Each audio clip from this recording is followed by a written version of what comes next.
அஸ்ஸலாமு அலைக்கும். இன்னைக்கு நம்ம உடம்புக்கு தேவையான அத்தனை சத்துக்களையும் கொடுக்கக்கூடிய, இன்னும் நம்மளோட உடம்புல இருக்கக்கூடிய ஒவ்வொரு தீர்க்க முடியாத நோய்க்கும் மருந்தா இருக்கக்கூடிய ஒரு அரிசி வகையை பத்தி தான் நம்ம பார்க்க போறோம். இன்னைக்கு நம்ம சத்தான உணவுகள் அப்படின்னு சொல்லிட்டு நிறைய பணம் கொடுத்து செலவு பண்ணி நிறைய பொருட்களை நம்ம வாங்கி சாப்பிட்றோம். அதுல உண்மையாலுமே என்ன இருக்கு இல்லை அப்படின்னு யாருக்குமே தெரியாது. ஆர்கானிக் பொருள் அப்படின்னு சொல்லுவாங்க. ஆனா அப்படி உண்மையா எதுவுமே ஆர்கானிக் கிடையாது. ஆனா நம்ம பாரம்பரியமான உணவு முறைகளை நம்ம எடுத்துக்கிட்டோம் அப்படின்னா அதுல இருக்கக்கூடிய ஒவ்வொரு பொருளுக்கும் ஏராளமான சத்துக்கள் இருக்கு. அப்படிப்பட்ட ஒரு பாரம்பரியமான அரிசி வகையில ஒரு வகை அரிசியை பத்தி தான் நம்ம இன்னைக்கு முழுமையா பார்க்க போறோம். இந்த அரிசியை பத்தி முதல்ல நம்ம பார்த்துட்டு அதற்கு பிறகு இந்த அரிசியில எந்த மாதிரியான உணவுகளை நம்ம சமைக்கலாம் அப்படிங்கிறத நம்ம தெளிவாக பார்க்கலாம். இன்னைக்கு நம்ம பார்க்குறது கருப்பு கவுனி அரிசி. நம்மள நிறைய பேர் கேள்விப்பட்டிருப்போம். ஆனால் இதை வாங்கி பயன்படுத்துறதுல நம்ம எல்லோருமே கொஞ்சம் சோம்பேறியாக தான் இருக்கும் அப்படின்னு நான் நினைக்கிறேன். இந்த அரிசி எந்த நாட்டில் இது தாய்நாடாக கொண்டிருக்கு அப்படின்னா சீனர்கள் பயன்படுத்தியது. இது இந்தியாவுக்குள்ளே எப்படி வந்துச்சு அப்படின்னா பண்டைய கால மன்னர்கள் இருக்காங்கல்ல, அவங்க கப்பல் போக்குவரத்து மூலமாக அந்த நாட்டுக்கு போக வர இருக்கும்போது அந்த நாட்டில் விருந்தினர்களை கவனிக்கும் போது இந்த அரிசியை தான் பயன்படுத்துவாங்களாமா.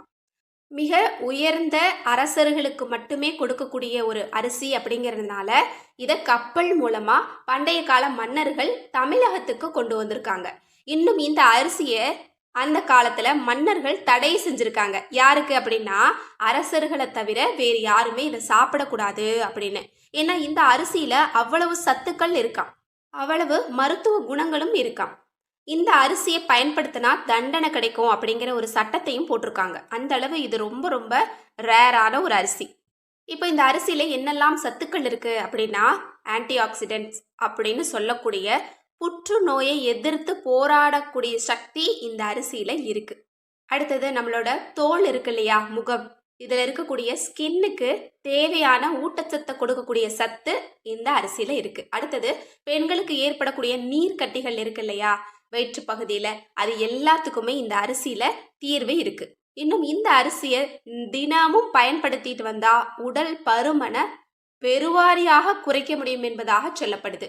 அதனால யாராவது உடல் எடையை குறைக்கிறதுக்கு முயற்சி பண்ணிட்டு இருந்தீங்கன்னா இதை கஞ்சியா தினமும் நீங்கள் பயன்படுத்திட்டு வாங்க. இன்னும் இந்த ஒரு அரிசி இதய நோய்களுக்கு ஒரு மருந்தாக இருக்கு. இதயத்தை உங்களுக்கு பாதுகாக்குது. இன்னும் கெட்ட கொழுப்புகள்ல இருந்து உங்களோட உடல் முழுக்க உங்களுக்கு பாதுகாப்பு கொடுக்குது. இன்னும் கல்லீரல்ல இருக்கக்கூடிய அசுத்தங்களை நீக்கி உங்களுக்கு கல்லீரலை சுத்தமா பாதுகாக்குது. இன்னும் இந்த அரிசியை நம்ம பயன்படுத்திட்டு வரும்போது மன அழுத்தம் இருக்கு இல்லையா, ஸ்ட்ரெஸ் நமக்கு முழுசாவே குறையுது. அதனால மூளையில ஏற்படக்கூடிய பாதிப்புகளையும் இது தடுக்குது. அதனால கண்டிப்பா மன அழுத்தத்துல இருக்கிறவங்க இந்த அரிசியை தினமும் பயன்படுத்துங்க. இன்னும் இரத்த குறைபாட இந்த அரிசி சீர்படுத்துது. உங்களுக்கு ஏதாவது இரத்த குறைவு இருந்துச்சு, உங்க குழந்தைங்களுக்கு இரத்த குறைவு இருக்கு அப்படின்னா இந்த அரிசியை தினமும் ஏதாவது ஒரு வகையில நீங்க பயன்படுத்துங்க. இன்னும் சர்க்கரை நோயாளிகளுக்கு இது ஒரு அருமருந்து. இன்னைக்கு சர்க்கரை நோயாளிகள் சர்க்கரையை குறைக்கிறதுக்கு என்ன பண்ணலான்னு தேடிக்கிட்டே இருக்காங்க. ஆனா உணவின் மூலமாக சரி பண்ணக்கூடிய ஏராளமான விஷயங்கள் நம்ம பாரம்பரியத்துல இருக்கு. அதுல ஒரு வழிதான் இந்த கருப்பு கவுனி அரிசி. இந்த அரிசியை தொடர்ந்து சாப்பிட்டாலே சுகர் அளவு மெதுவாக கண்டிப்பா குறைஞ்சிரும். அடுத்தது ஸ்கின் அலர்ஜி இருக்கு இல்லையா, ஸ்கின் சம்பந்தப்பட்ட எந்த விதமான அலர்ஜிகளுக்குமே இதுல மருந்து இருக்கு. அதனால இதை தாராளமா நீங்க பயன்படுத்துங்க. அதுல இருந்து சீக்கிரமா வெளியில வந்துடுவீங்க. தோல் சம்பந்தப்பட்ட எவ்வளோ பெரிய நோயா இருந்தாலுமே இந்த அரிசி போதுமானது. அடுத்தது ஆஸ்துமா இருக்கு இல்லையா, அந்த நோய்க்கும் இதுல மருந்து இருக்கு. இப்போ இவ்வளவு சத்துக்கள் இருக்கு, இன்னும் சொல்லிக்கிட்டே போலாம். இன்னும் ஏராளமான சத்துக்கள் இருக்கு. ஆனா இதை எப்படி பயன்படுத்துறது அப்படின்னு நிறைய பேருக்கு குழப்பங்கள் இருக்கும். ஏன்னா இந்த அரிசியை நம்ம வேக வச்சோம் அப்படின்னா அவ்வளவு எளிதில் இது வேகாது. அதனால வேறு ஏதாவது ஒரு வகையான உணவை தான் நம்ம தேர்ந்தெடுக்கணும். இப்போ அதில் எந்த மாதிரி உணவுகளை தயாரிக்கலாம் அப்படிங்கிறத பார்க்கலாம். முதல்ல இந்த அரிசியில் பாயாசம் பண்ணலாம். கண்டிப்பாக இதை நல்ல பொடி பண்ணி நீங்கள் பேரிச்சம்பழம் போட்டு பால் விட்டு அல்லது தேங்காய் பால் விட்டு நீங்கள் இதை ஒரு பாயாசம் மாதிரி நீங்கள் செய்முறை செஞ்சு சாப்பிட்லாம். அடுத்தது இடியாப்பம் மாவு, இன்னும் புட்டு மாவு மாதிரி நீங்கள் தயார் பண்ணி வச்சுக்கலாம். அல்லது மாவாக நீங்கள் நைஸாக அரைச்சி நீங்கள் கஞ்சியோ கூழோ கூட நீங்கள் வச்சு சாப்பிட்லாம்.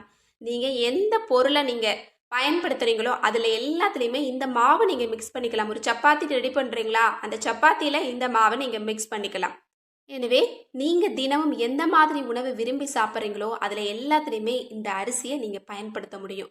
மேலும் இந்த அரிசியை வச்சு பயன்படுத்தக்கூடிய செய்முறை விளக்கம் உங்களுக்கு வேணும்னா நீங்கள் கட்டாயம் கமெண்ட்ஸில் எழுதுங்க. கண்டிப்பாக ஃபஸ்ட்டு கமெண்ட்ஸில் உங்களுக்கு அதற்கான செய்முறை விளக்கத்தை நம்ம போடலாம். அதாவது பாயாசம், இடியாப்பம் இந்த மாதிரி உங்களுக்கு ரெசிபி தேவையோ அதை நீங்கள் கேளுங்க. இன்ஷா அல்லாஹ் நம்ம அதை போடலாம்.